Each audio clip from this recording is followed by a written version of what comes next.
नमस्कार दोस्तों, स्वागत है आपका मेरी चैनल लोकेंद्र जी की रेमेडी। दोस्तों, आशा करता हूँ आप सुखी संपन्न समृद्ध होंगे। उसके साथ खुश रहना बहुत जरूरी है। जो लोग खुश रहते हैं उनके सामने समस्याएं तो क्या, कोई भी मुसीबत उनका सामना नहीं कर पाती। तो चलिए दोस्तों, आज की वीडियो का विषय एक बहुत ही सुंदर और कारगर विषय है। ये क्रिया उन लोगों के लिए है दोस्तों, जो लोग कई तरह से मेहनत करने के बाद, हर तरह से दिमाग लगाने के बाद भी सक्सेस नहीं हो पा रहे। वो धनी व्यक्ति बनना चाहते हैं, लेकिन वो प्राप्त नहीं कर पा रहे हैं जिसके वो हकदार हैं। कोई न कोई ऐसी बाधाएं उनके बीच में आती रहती हैं, जिसके कारण उनका जो टारगेट है वो अचीव करने से वो वंचित रह जाते हैं। तो ये क्रिया आपके यहाँ पैसे का ढेर लगा देगी। दूसरा, जो लोग शादी के लायक हो गए या फिर जिनके बच्चे शादी के लायक हो चुके हैं और उनकी शादी नहीं हो पा रही, किसी न किसी कारण से उनकी शादी में कोई न कोई बाधा आ जाती है, तो इस क्रिया से उनकी शादी बहुत आसानी से, बहुत अच्छा वर या मनपसंद कन्या उनको आसानी से प्राप्त हो जाएगी। तो चलिए दोस्तों, इस वीडियो में मैं 2 उपाय आपको बताने वाला हूँ। उससे पहले दोस्तों, अगर मेरी चैनल की मुलाकात आप पहली बार ले रहे हैं तो चैनल को सब्सक्राइब अवश्य कर लें। उसके साथ बेल आइकन दबाना ना भूलें, जिससे मेरी आने वाली वीडियो आसानी से आपको प्राप्त हो सके। तो चलिए दोस्तों, आपको करना क्या है। दोस्तों, कार्तिक मास बहुत ही पवित्र मास माना जाता है। उत्तर भारत में या मध्य भारत में कार्तिक मास को कन्याएं या महिलाएं पूरा कार्तिक मास सुबह 4 बजे नहा के माता तुलसी को जल अर्पित करती हैं और अलग अलग दिनों में अलग अलग ढंग से जो माता तुलसी की पूजा है वो करती हैं। उसके फलस्वरूप उनको मन चाहे वरदान माता तुलसी से प्राप्त होते हैं। तो दोस्तों, आपको करना क्या है, आपको कुछ बहुत बड़ा नहीं करना है। आज गुरुवार है। गुरुवार को कार्तिक मास की शुरुआत हो रही है दोस्तों, और ये मास बहुत ही पवित्र है। माता तुलसी इस महीने में उनकी जो भी सेवा पूजा करता है उसको मन चाहे वरदान प्रदान करती है। माता तुलसी की पूजा के साथ साथ भगवान श्री हरि विष्णु की भी पूजा होती है, और वो माता तुलसी के सबसे प्रिय माने गए। श्री हरि विष्णु का एक शालिग्राम रूप भी है दोस्तों, जिसके साथ माता तुलसी की कार्तिक शुक्ल पक्ष की एकादशी को तुलसी विवाह होता है। ये कहानी बहुत लंबी है कि कैसे क्या हुआ था।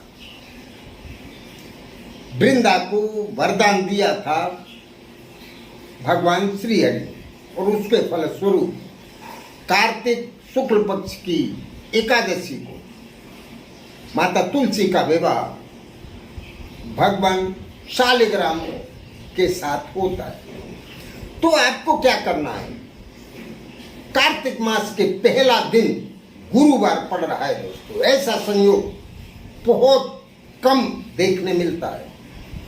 आपको एक पत्थर ले आना है, काले कलर का छोटा सा पत्थर जो शालिग्राम का रूप होता है। काले कलर का छोटा सा पत्थर एक ले आना, और वो पत्थर एक क्रिया महिलाएं और पुरुष दोनों कर सकते हैं। जिसको लक्ष्मी प्राप्ति के लिए, मतलब पैसे की आवश्यकता है, उसको भी ये पत्थर लाना है और जो लोग शादी के लिए ये उपाय कर रहे हैं उनको भी वो काले कलर का पत्थर ले आना है। दोनों उपाय लास्ट में जब आप पत्थर उठाएंगे तब वो अलग अलग ढंग से आपको करना होगा। उसके फलस्वरूप आपको वो वरदान मिलेगा। उस पत्थर को ले आए और आपको गुरुवार को सुबह से शाम तक किसी भी समय आप इस क्रिया को कर सकते हैं। गुरुवार को सुबह से शाम तक कभी भी दिन अस्त होने के बाद ये क्रिया आप नहीं कर सकते। तो कोशिश करें कि सुबह के समय इस क्रिया को कर लें। नहा धो के स्वच्छ हो जाएं, स्वच्छ कपड़े पहने और आप ये काले कलर का छोटा सा पत्थर उसको स्वच्छ पानी से धोएं, मतलब उनको नहवाएं और आप पे घी का दीपक जलाएं, 2 अगरबत्ती ले लें और आपको तुलसी के गमले के पास जाना है। तुलसी के गमले में जाके सबसे पहले आप जो सालिग्राम का रूप है वो काला चिकना छोटा सा पत्थर मैंने आपको बताया, वो पत्थर आपको पहले से ले आना है। उस पत्थर को तुलसी के गमले में तुलसी की जड़ के आसपास उसमें मिट्टी में स्थापित करें। स्थापित करने के बाद आप उस पत्थर पे थोड़ा सा सिंदूर चढ़ा दें, घी का दीपक जला दें और आप अगरबत्ती लगा दें। ये लगाने के बाद आपको माता तुलसी का एक पत्ता तोड़ना है और वो पत्ता आप सालिग्राम के ऊपर चढ़ा दें।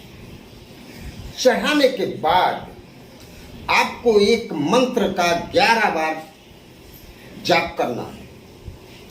ओम नमो भगवते वासुदेवाय नमः। कौन सा मंत्र बोलना है? ओम नमो भगवते वासुदेवाय नमः।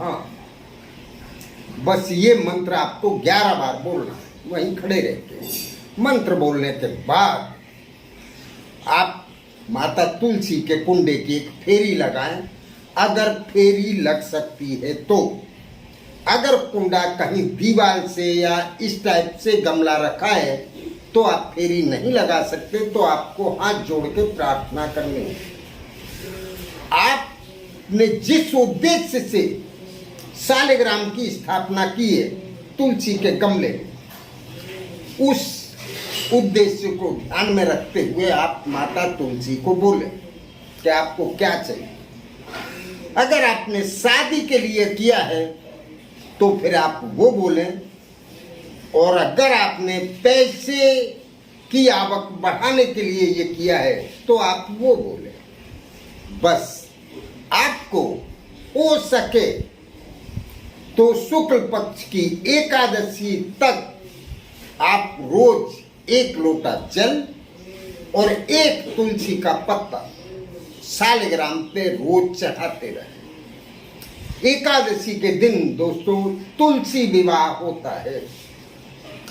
उस दिन आप इस पत्थर को पूजा विधिवत करें, घी का दीपक जलाएं, 2 अगरबत्ती लगाएं और थोड़ा सा सिंदूर चढ़ा दें।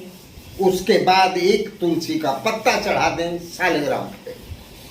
ये क्रिया दीपक वाली आपको गुरुवार को करनी है पहले दिन, और शुक्ल पक्ष की एकादशी को करनी है तुलसी विवाह के दिन।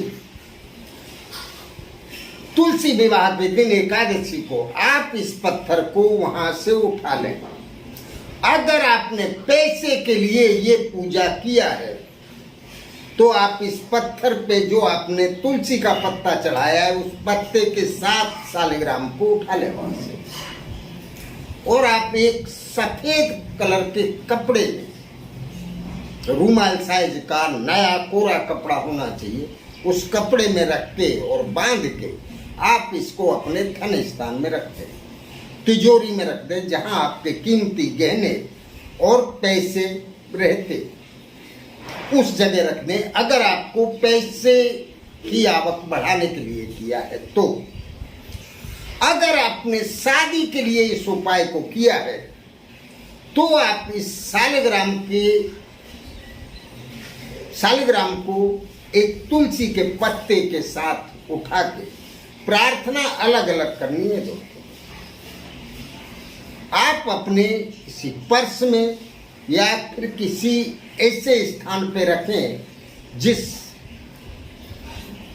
रूम में आप सोते हैं, कोई भी सुरक्षित जगह आप इनको रख दें या फिर आप अपने पर्स में रख लें। बस दोस्तों, आप इस क्रिया को करके तो देखिए। माता तुलसी से की गई प्रार्थना भगवान श्री हरि विष्णु सबसे पहले पूरा करते हैं, तो आपके ये दोनों काम बहुत आसानी से सिद्ध हो जाए। तो ये क्रिया करने या समझने में अगर आपको कहीं कोई असुविधा होती है तो पूछें अवश्य। नमस्कार।